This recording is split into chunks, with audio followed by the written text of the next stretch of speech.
program was recorded at RILA's annual logistics conference in Orlando, Florida. I'm pleased to welcome Editor-in-Chief of Supply Chain Brain, Russell Goodman. Inland ports. Here to speak with us about that is Jim Hutcheson, Assistant Director, International Intermodal Center, Port of Huntsville in Alabama. Jim, welcome. Thank you, Russell.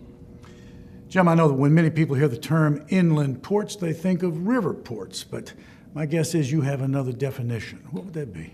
Yes, I do. It's a inland port can also be an inland port of entry for international goods.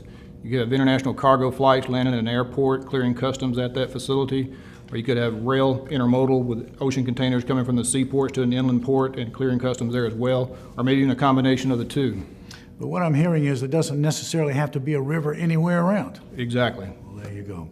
Do inland ports attract economic development? I believe so. We've seen the case in Huntsville, where I'm at, that some companies have located there because the transportation infrastructure in place.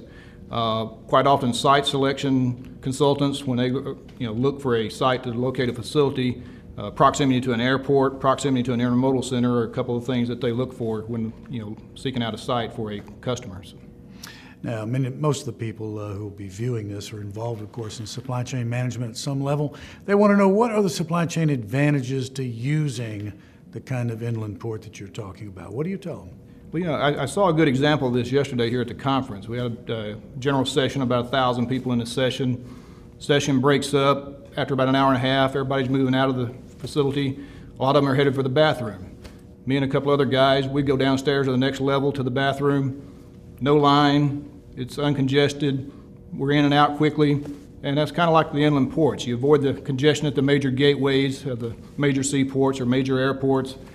You have you're in and out quickly. Hopefully, time is money, so you can save time. Generally, U.S. Customs at those facilities are a little more user-friendly because they're not overwhelmed with all the volume at such of the major gateways. So I think those are some of the key advantages to using an inland port.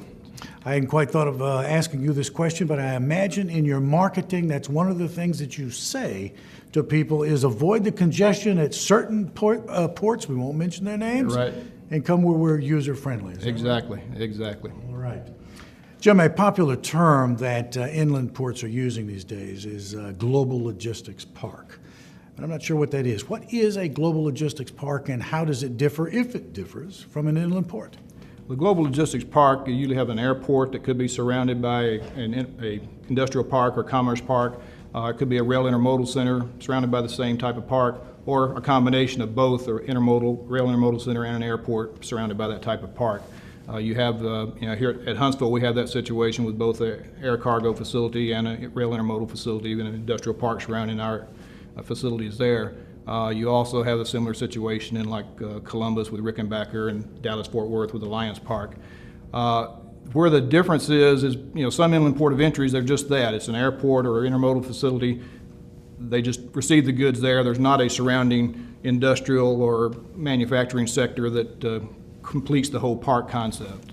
Do you foresee more inland ports trying to become global logistics parks? We're seeing some of that going on in the industry. Some of the railroads are promoting that, and I think some of your economic development people are trying to promote those things where they put it all together in one package in one location, the air, rail components, and the industrial parks surrounding those facilities.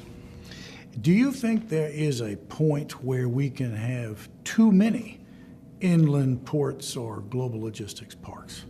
Each one is kind of set to serve a region, and there may be some regions that are underserved that could add a global logistics park or an inland port to help serve their region. But I think at some point you can start saturating the area a little bit too much, where they start overlapping too much, because then they're just robbing volume from each other rather than growing something there. So. Well, Jim, clearly inland ports have got a valuable contribution to make to the supply chain community. Thanks for being here today with us. You're welcome, Russell. Jim Hutcheson, Port of Huntsville, speaking to us today about inland ports. Thanks for watching.